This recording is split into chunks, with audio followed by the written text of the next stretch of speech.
Screw it, I'm just going to come out and say it. Big Ramy is going down in bodybuilding history.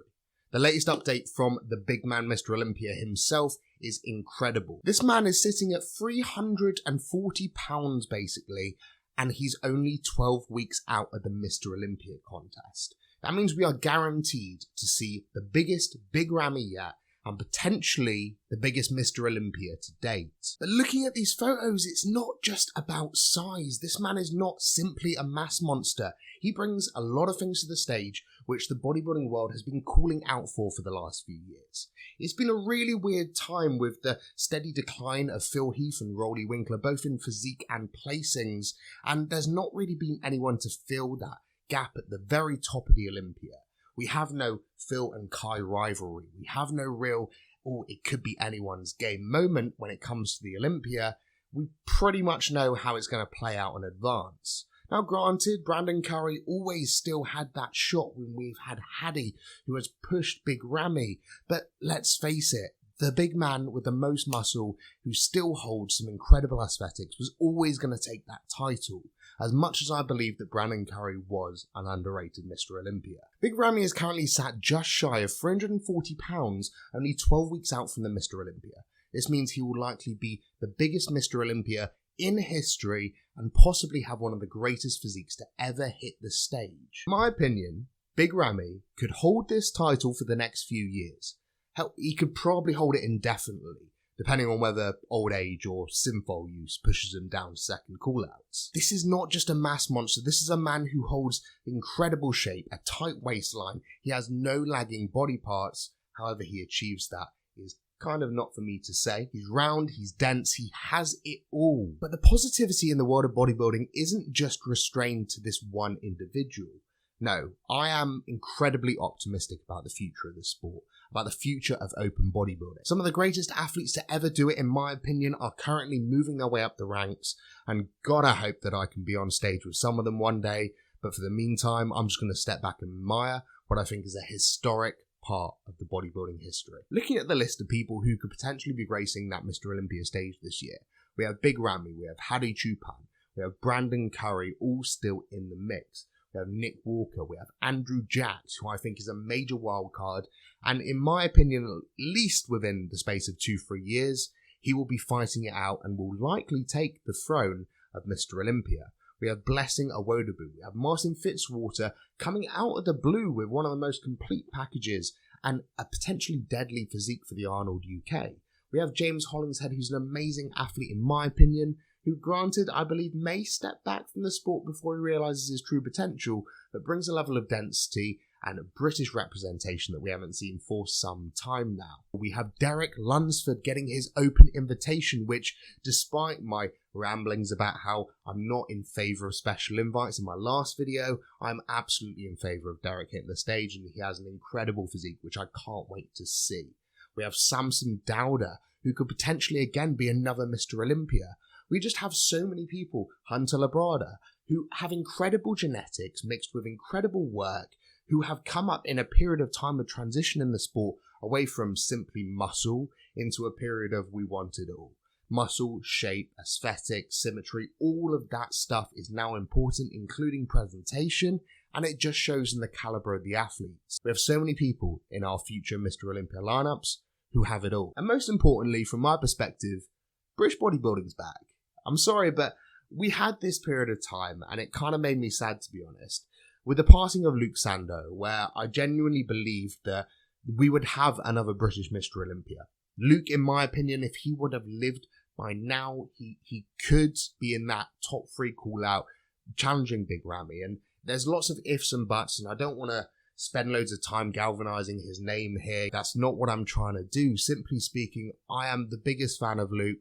He's on the wall behind me, and for good reason. And he inspired a lot of British guys, and I believe that James Hollingshead is truly carrying the mantle for him today. I think that a lot of the motivation for James to take bodybuilding to the level he is currently is from Luke's potential, what he could have done. And it's emotional for his fans to watch, and James is a complex creature, an emotional creature, and you can tell there's some of that proving something on behalf of other people, carrying the torch, carrying the mantle. And it's not just limited to him. Blessing is Irish. kind of. We have Samson Dowda, who everyone is tipping to be a Mr. Olympia one day, who is also British. We have some great pros coming up, including in the amateur divisions going into the Pro League now. You know, Brandon Harding has just won his pro card, and as much as I slate his off-season progress, and yes, I don't think that he's going to bring the physique he should do next year, because he shouldn't be competing next year in the Pro League, he should give it another year, but still, I think he's got a great potential. I think he's got Mr. Olympia, you know, top call-out potential one day. And we have these incredible athletes coming up through the amateur ranks, coming into the pro ranks.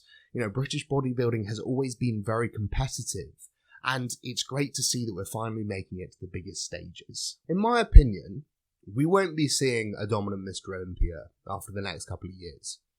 We have lots of athletes currently who are maybe 2 years off their full potential. And by full potential, I simply mean from that point it will be marginal improvements because they'll have as much muscle as humanly possible to carry. They're all pretty much going to mature at the same time. You know, we've even got guys coming up who, like Andrew Jack, for example, or Blessing, who have come out of nowhere and in maybe a year or two have suddenly caught up to their level. You know, so we have the genetic freaks there who are catching up, and they're all sort of converging on the 2024 Mr. Olympia, I feel.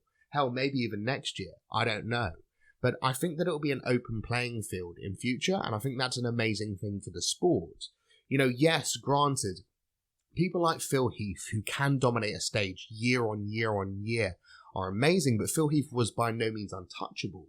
Kai did push him, and that made it interesting. You know, it's not a Chris Bumstead situation where you rock up to every single Mr. Olympia and you're like, Chris is going to take it. You know, Phil still had that little bit of challenge. He had some great competitors going up against him. And I believe that over the next few years, we're pretty much going to have the top 6 as a free-for-all. Now, there are some guys who have a head start. My mind initially goes to Nick Walker and Hunter Labrada, for example. But do I believe that they have the power to outperform the athletes currently coming up?